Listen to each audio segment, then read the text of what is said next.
దేవునికి స్తోత్రము. మన రక్షకుడు ప్రాణప్రియుడైనటువంటి యేసు ప్రభు మహిమానందునుగాక. మన హృదయములలో నివసించువాడు, మనలను తన యొక్క స్వాస్థ్యములో, నిత్య జీవములో, పరలోకంలో నివసింపచేయుటకు ఇష్టము కలిగినటువంటి వాడు యేసు క్రీస్తు మనకు తన కృపను విడుదల చేయునుగాక. ప్రియమైన దేవుని బిడ్డలారా, యెరూషలేము యేసుక్రీస్తు యొక్క దేవాలయం కలిగి ప్రపంచవ్యాప్తంగా వ్యాప్తి చెందింది.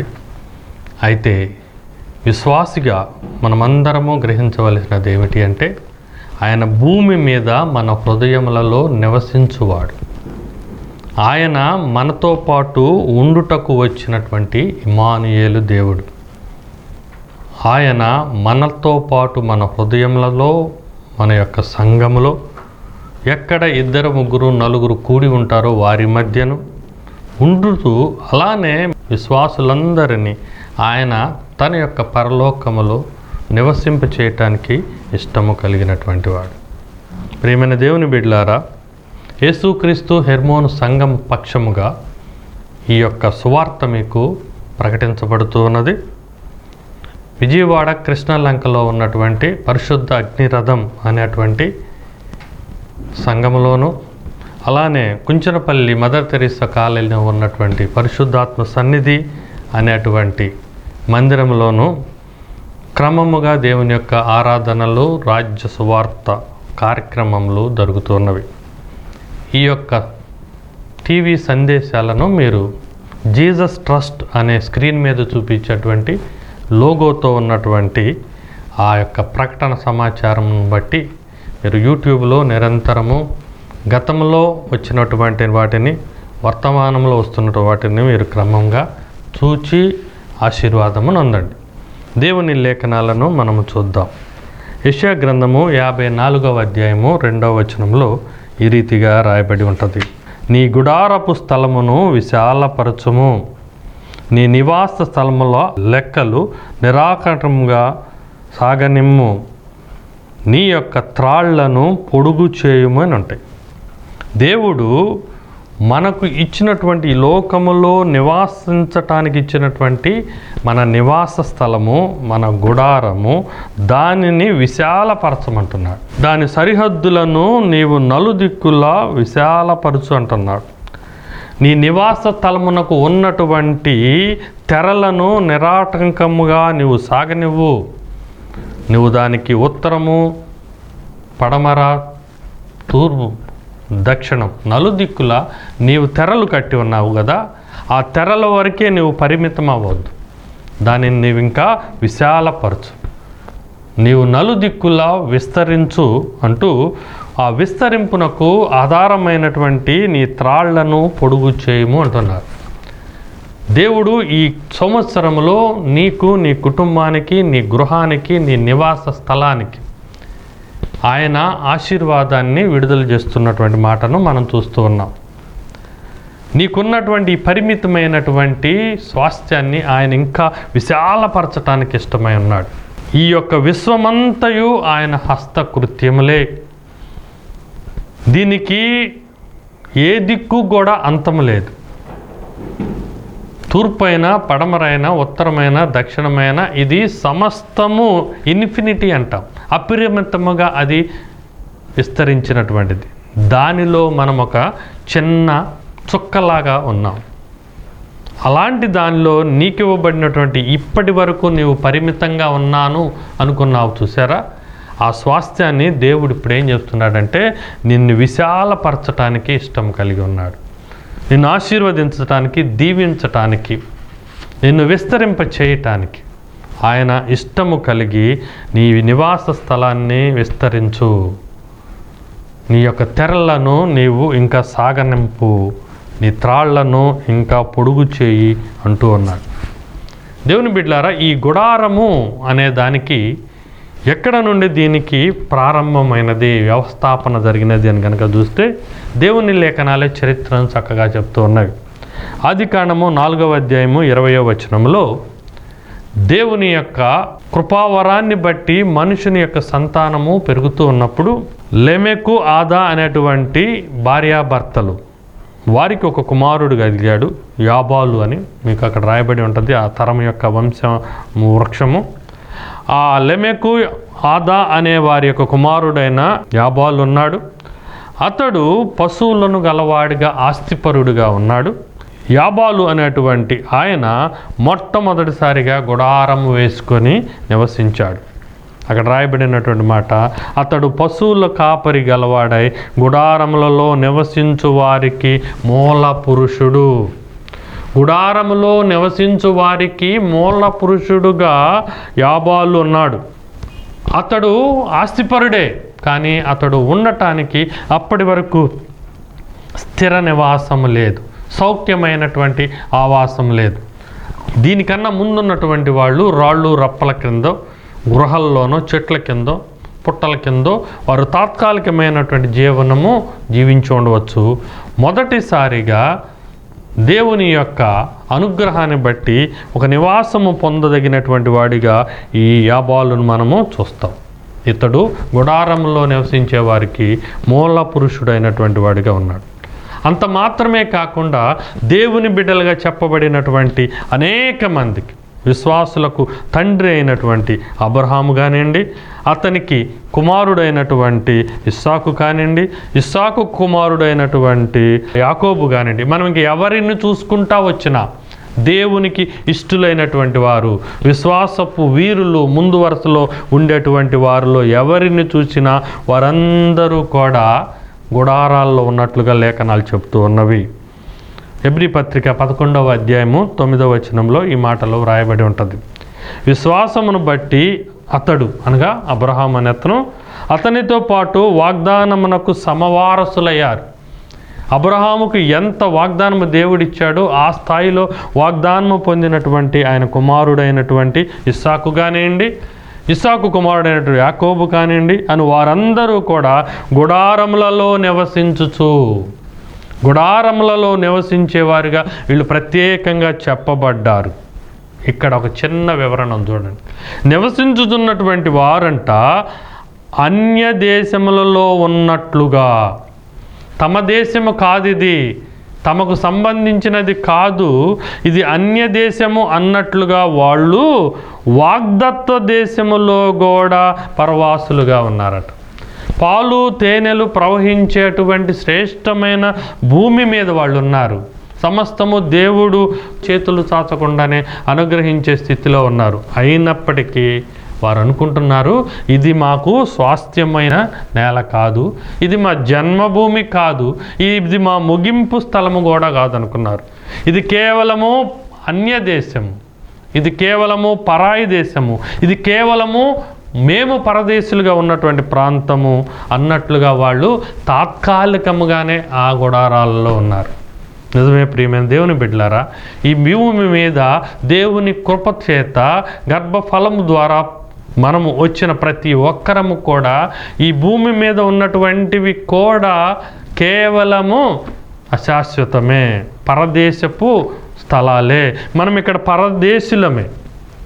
మన పురము వేరుగుంది, మన పురము అంతఃపురము అది పరలోకం.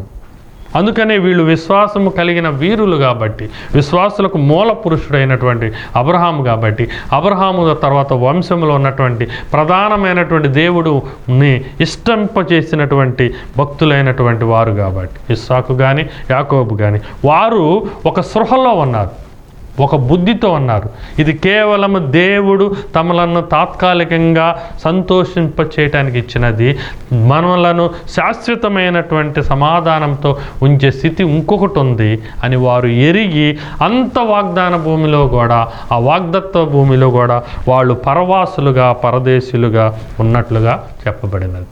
అది మనము దృష్టిలో పెట్టుకొని ఈ లోకములో నీకు దేవుడు ఏమిచ్చినా, ఏమి ఇవ్వకపోయినా నీకు దేవుడు ఇచ్చే ప్రాంతము శాశ్వతమైనటువంటి పరలోకం ఉన్నది అని గుర్తుపెట్టుకోండి. మేడ మిద్దెలలో ఉన్నా కానీ లేదా చెట్టు కింద కానీ మనము నిద్ర వచ్చిన తర్వాత మనకు దానిలో తారతమ్యాలు ఏమీ ఉండవు అంటారు. నిద్ర ముంచుకొచ్చిన తర్వాత నిద్ర సుఖమెరుగదు అంటారు. నువ్వు ఏ స్థితి అన్నా కానీ నువ్వు నిద్రపోవటానికే ఇష్టపడతావు.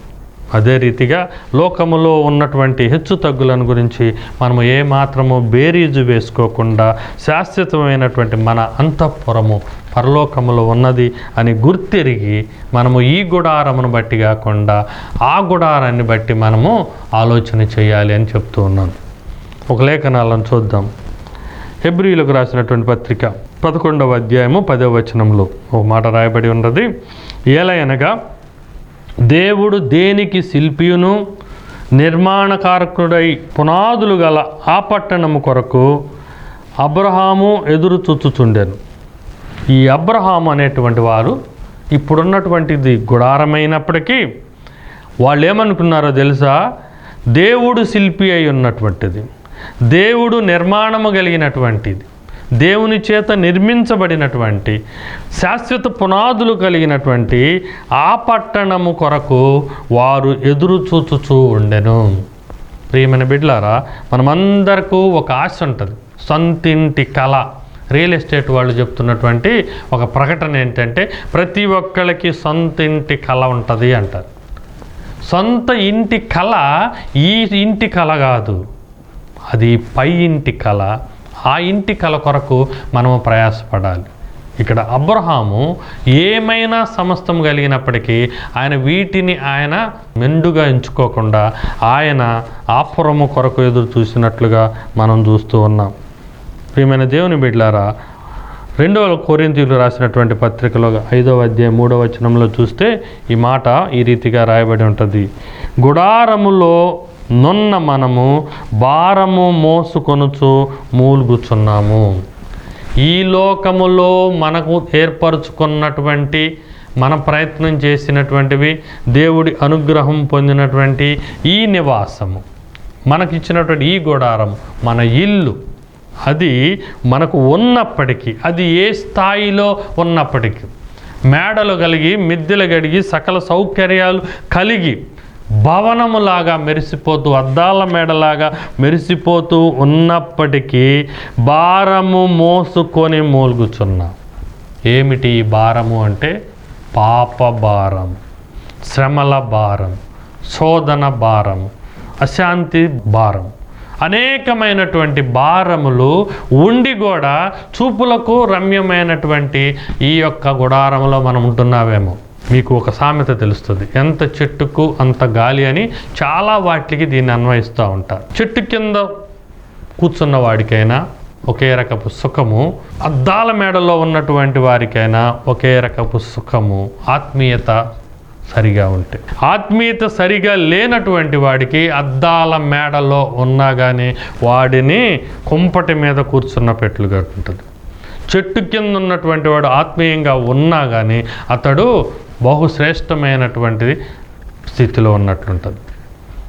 బాహ్యంగా అమర్చబడినటువంటి సౌకర్యాలు మన భారాలను తొలగించలేవు. ప్రత్యేకంగా ఆత్మీయమైనటువంటి భారాలు, పాప భారాన్ని అవి తొలగించలేవు, శోధన భారాన్ని అవి తొలగించలేవు, అనారోగ్యపు భారాన్ని అవి తొలగించలేవు, అసమాధానమైన స్థితిని అవి తొలగించలేవు. ఈ మూలుగుచూనే ఎంత గొప్ప భవనంలో ఉండగలమేమో కానీ దేవుని యొక్క స్థితి గనక మనం ఎరిగి ఉంటే వీటన్నిటికీ మించినటువంటి ఒక మంచి గుడారము దేవుడు మనకు వసగటానికి ఇష్టమై ఉన్నాడు. ఒకసారి 2వ కొరింథీయులకు రాసినటువంటి పత్రిక 5వ అధ్యాయము 1వ వచనంలో చూద్దాం. ఎలాంటి గుడారమును మనము ఆపేక్షించాలి అనేదాన్ని ఇక్కడ చక్కని మాటగా వ్రాయబడి ఉన్నది. 2వ కొరింథీయులకు రాసిన పత్రిక 5వ అధ్యాయము 1వ వచనం. భూమి మీద మన గుడారమైనటువంటి ఈ నివాసము శిథిలమైనను. ఇప్పుడు ఏర్పరచుకున్నటువంటి మేడలు, మిద్దెలు, అద్దాల సౌధాలు ఏమైనానండి, ఇవన్నీ కూడా శిథిలమైనప్పటికీ ఒకని చేతి పని కాకుండా దేవుని చేత కట్టబడినటువంటి నిత్యమైనదియునైనా నివాసము పరలోకములో మనకున్నదని ఎరుగుదాం. మేస్త్రి కట్టింది కాదు, బిల్డర్ కట్టింది కాదు, ఇంజనీర్ కట్టింది కాదు, నీకు నువ్వు ఏర్పరచుకున్నటువంటి ఈ మనుషుల చేతులతో కట్టినటువంటి నివాసము కాదు. ఇది మనుషుల చేతి పని కాదు. మనం ఏది పొందాలి అంటే దేవుని యొక్క చేతి కట్టడమైనటువంటిది, నిత్యమైనటువంటిది, శాశ్వతమైనటువంటిది. ఆ నివాసము, ఆ అంతఃపురము పరలోకమునందు మనకున్నదని మనము ఎరగాలట. ఆ విశ్వాసము కలిగి ఉండాలి, ఆ నిరీక్షణ కలిగి ఉండాలి. ప్రభువారు తన యొక్క శిష్యులతో చెబుతూ ఉంటాడు, నేను పరలోకమునకు వెళ్ళినందువలన మీకు నివాసములను ఏర్పరుస్తాను అంట. ఆ నివాసములు ఏర్పరచటానికే ఆయన మనలను సిద్ధపరిచి వెళ్ళాడు. ఇప్పుడు సేవకుల ద్వారా మనమందరము సిద్ధపరుస్తూ ఉన్నాం. ఒక మేస్త్రి భూమి లోపల నుండి ఆ యొక్క స్తంభాలను మొదలుపెట్టి పునాదులు వేసి, తర్వాత మధ్య భాగంలో లెంటలనే భాగం వేసి, తర్వాత పైకప్పు వేసి, తర్వాత దానికి పెట్టగోడలు లోపల సమగ్రాన్ని ఒక్కొక్క స్టెప్గా ఎలా ఒక నిర్మాణాన్ని నిర్మిస్తాడో అది తాత్కాలికమే. నువ్వు ఎంతో శాశ్వతము అన్నట్లు అది నిర్మించినా కానీ దాని ఆయుష్కి పరిమితి ఉన్నది. లాస్ ఏంజల్స్లో విశాలమైన బాగా ఆకాశంలో ఉండే నిర్మాణాలు ఉన్నవి. ఒక క్షణము దేవుని యొక్క కోపం వచ్చినప్పుడు అవి తగులబడిపోయి అవి మట్టిగా మసిగా మారిపోయినవి. మనుషుని యొక్క చేతి హస్తకృత్యములతో నిర్మాణమైనవి నిర్మాణములుగా ఉండవు. యెహోవా కట్టించని ఎడల ఆ ఇల్లు కట్టువాని యొక్క ప్రయాస వ్యర్థమే అన్నాడు. యెహోవా ఇల్లు కడితేనే అది శాశ్వతమైనది, అది నీకు యోగ్యమైనది, సంతోషకరమైనది. అలా దేవుని చేత కట్టబడినటువంటి పరలోక పట్టణం ఉన్నది, శాశ్వతమైనటువంటి అంతఃపురం ఉన్నది. అది మన నివాసం అని మనము ఎరిగి ఉండాలట. అయితే దేవుని బిడ్డలారా, ఇక్కడ మనకు ఒక చిన్న సూత్రం చెప్తున్నాం దేవుని లేఖనాల నుండి. అట్టి శాశ్వతమైన నిత్యమైన నిత్య సంతోష సమాధానంనిచ్చే ఆ కట్టడములోకి, ఆ గుడారములోకి ప్రవేశించటానికి ఇక్కడ కొన్ని రిహార్సల్స్ ఉన్నాయి, ప్రాక్టీస్ చేయాల్సినవి ఉన్నాయి, అనుభవించాల్సినటువంటివి ఉన్నాయి, మనము ప్రవర్తించాల్సినటువంటి విషయాలు ఉన్నాయి. అవి నేను కొద్దిగా మీకు జ్ఞాపకం చేస్తాను. ఇక్కడ ఉన్నటువంటి వాటిల్లో దేవుడు ఉన్నటువంటి నివాసం, దేవుడు ఉండేటువంటి గుడారాన్ని మనం జ్ఞాపకం చేసుకుందాం. మొదటిగా దేవుడు నివసించేటువంటి గుడారము మన హృదయమే. మన హృదయమే ఆయనకు దేవాలయం, మన యొక్క దేహమే ఆయనకు ఆలయం. ఎవరు ఆయనను నమ్మి, ఎవరు మారు మనసు పొంది, ఎవరు పాపమునకు దూరమై, ఎవరు బాప్తిజం ద్వారా రక్షణ పొందుతారో వారిలోకి దేవుడు గృహప్రవేశం చేసినట్లుగా హృదయములోకి ప్రవేశిస్తాడు. ఎవరు శరీర సుఖాలను కాకుండా ఆత్మీయమైనటువంటి అంతఃపురుషుడిని వృద్ధిలోకి తీసుకొని వస్తారో వారి దేహములో దేవుడు ఉంటారు. ఈ యొక్క శ్రేష్టమైన హృదయము, పరిశుద్ధమైన హృదయము, మాదిరికరమైనటువంటి ప్రవర్తన, ఆత్మీయ జీవితము కలిగినటువంటి సమూహముగా ఉన్నటువంటి విశ్వాసుల యొక్క గుంపుని ఏమంటున్నామంటే సంఘము అంటున్నాం. ఆ సంఘము సమకూరేటువంటి భాగము దేవుని యొక్క నివాసము, ఆయన గుడారము లేదా మన యొక్క దేవాలయం. ఆ దేవుని దేవాలయంలో కొన్ని కార్యక్రమాలను మనము గనక రిహార్సల్గా చేస్తూ ఉంటే, మనము గనక ప్రదర్శిస్తూ ఉంటే దేవుడు మనకు నిత్యమైన శాశ్వతమైన సమాధానమైనటువంటి నివాసంలోకి మనలను చేరుస్తాడు. ముందు మనము ఆయనను చేర్చుకుందాం, తర్వాత మనము ఆయన దగ్గరకు చేరదాం. నీ హృదయము ఆయనకు గుడారము, నీ శరీరము ఆయనకు దేవాలయము, నీ యొక్క సంఘము ఆయన ఉండేటువంటి సన్నిధి. ఇద్దరు ముగ్గురు కూడి ఉన్న చోట ఆయన ఆత్మరూపి అయి ఉంటాడు.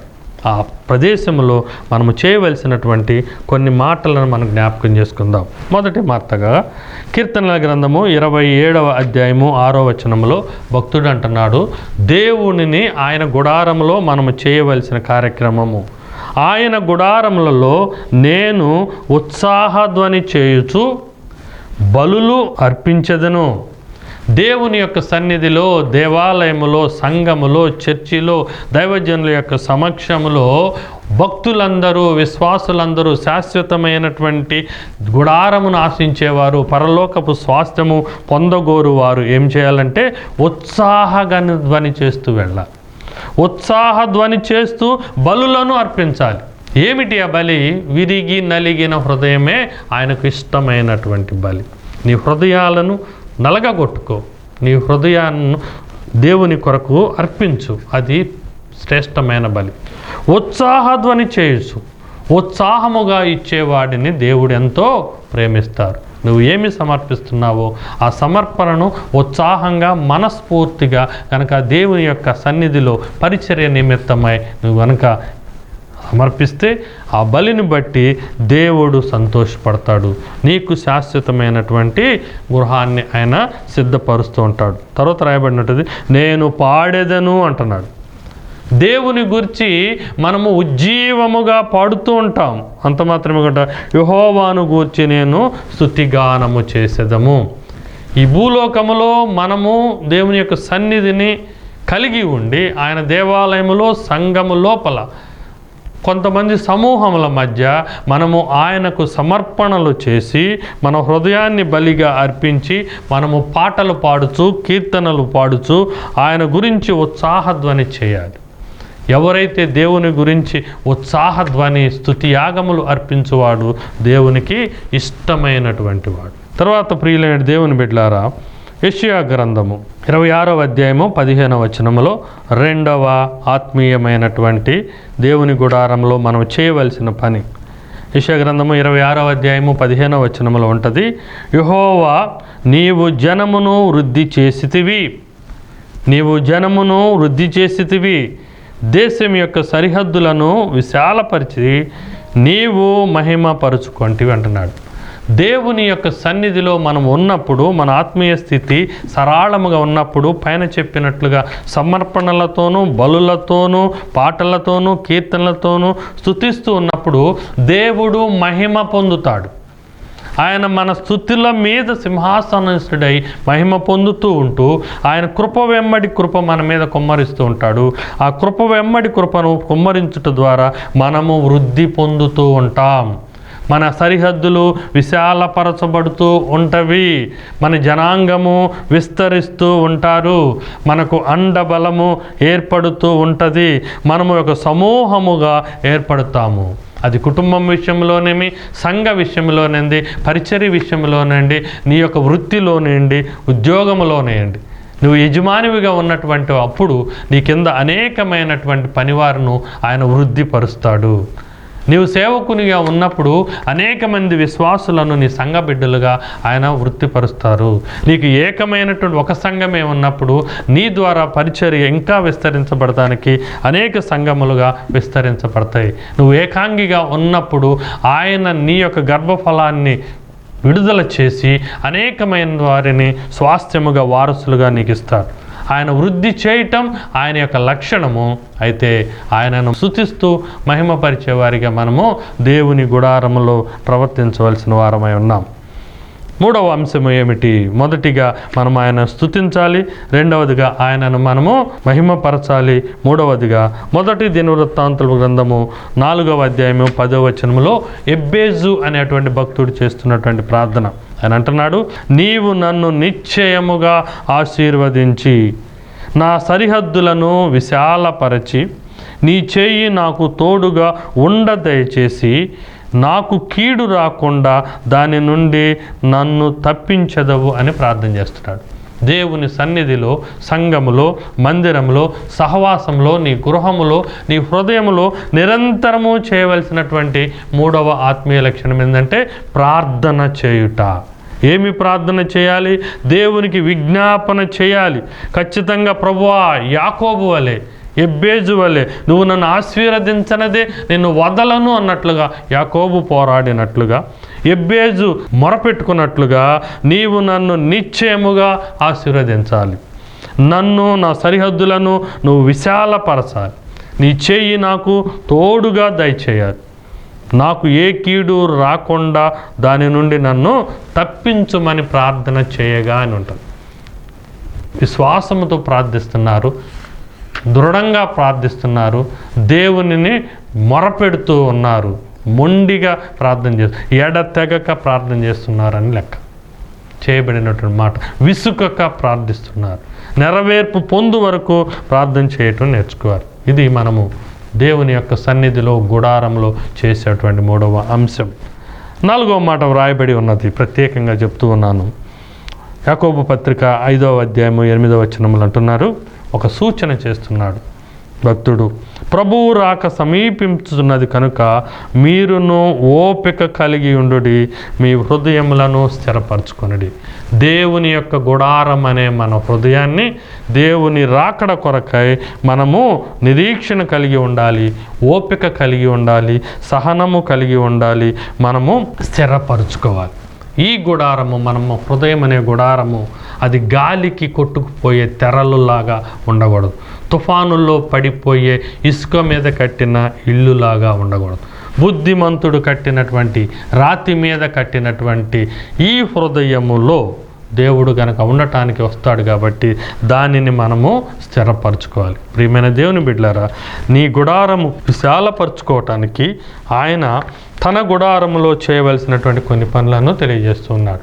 దేవుని యొక్క దేవాలయంలో నీవు స్తుతి చేయాలి, కీర్తనలు పాడాలి, పాటలు పాడాలి, ఆయనను మహిమపరచాలి, ప్రార్థన చేయాలి, నీ హృదయాన్ని నిబ్బరముగా ఉంచుకోవాలి. అట్టి రీతిగా గనక చేస్తే ఆయన మన గుడారాల యొక్క సరిహద్దులను విశాలపరుస్తాడు. నీకున్నటువంటి ప్రతి ఈవిని ఆయన విస్తరింపచేస్తాడు. అట్టి కృప దేవుడు మనందరకు తన యొక్క సమృద్ధి నుండి కుమ్మరించునుగాక. ఆమేన్. ప్రార్థన చేసుకుందాం. మా హృదయములో మా దేహమును దేవాలయముగా చేసుకొని 2-3 మధ్య నీ ఆత్మరూపముతో నివసిస్తున్నటువంటి వాడవు. ఈ లోకమంతయు నీ హస్తకృత్యములైనా కానీ మాకు వీటిల్లో నుండి తలాంతులను అనుగ్రహించినటువంటి వాడవు, సామర్థ్యాన్ని సమస్తమును ఇచ్చినటువంటి వాడు. ఇచ్చినటువంటి స్థితిని మేము నాయన విశాలపరచుకోవాలి. మా అభివృద్ధిని మేము విశాలపరచుకోవాలి, సరిహద్దులను మేము విస్తరించుకోవాలి. నలుదిక్కులకు మా యొక్క అభివృద్ధి వ్యాప్తి చెందాలి. అది వ్యక్తిగా మేమైనా, కుటుంబంగా మా కుటుంబమైన, సంఘముగా మా సంఘమైన, పరిచర్యగా మా పరిచర్యలైన, మా వృత్తి అయినా, మా పని పాటలైన, మా పాడి పంటలైన నాయనా నిన్ను ప్రార్థించుట ద్వారా, స్తుతించుట ద్వారా, నిన్ను మహిమపరచుట ద్వారా నీ గుడారములో మేము ఈ ఆత్మీయ విషయాలను మేము నెరవేర్చుకొని మా గుడారాలను స్థిరపరచుకోవటానికి, మా గుడారం యొక్క సరిహద్దులను చూసుకోవటానికి, వీటికి మించి పరలోకపు అంతఃపురములోకి మేము ప్రవేశించటానికి, నీ రాజ్యంలో నీతో పాటు మేము ఉండటానికి మమ్మలను ఆత్మీయంగా రూపాంతరపరచమని, ఈ ఆత్మీయ లక్షణాలను మాకు నేర్పి బలపరచమని మా ప్రభువును రక్షకుడు అనేటువంటి యేసుక్రీస్తు వారి దివ్యమైన నామమును బట్టి ప్రార్థిస్తున్నాం తండ్రి. ఆమేన్. ఆశీర్వాదం పొందుకుందాం. తండ్రి యొక్క ప్రేమ, కుమారుడైనటువంటి యేసుక్రీస్తు యొక్క కృప, సత్య సమాధానము, పరిశుద్ధాత్మ యొక్క ఆదరణ, నిత్య సహవాసము మనందరకు ఇప్పుడును ఎల్లప్పుడూ ప్రత్యేకంగా తన స్థిర నివాసంలోకి ప్రవేశింపచేసే బాధ్యత కలుగ చేయనుగాక. ఆమేన్. అందరికీ వందనాలండి. దైవజనుడిగా నేను మా సంఘమంతయు మీ కొరకు కొన్ని అంశములను నిరంతరము ప్రార్థన చేస్తూ ఉంటాం. మీ రక్షణ గురించి, విశ్వాసం గురించి, మీ క్షేమాభివృద్ధి గురించి, మీ స్వస్థత గురించి, మీకున్నటువంటి శ్రమలు దుఃఖముల యొక్క విడుదల గురించి, అపవాది దురాత్మల యొక్క విమోచన గురించి మేము నిత్యము ప్రార్థన చేస్తూ ఉంటాం. అందరికీ వందనాలండి.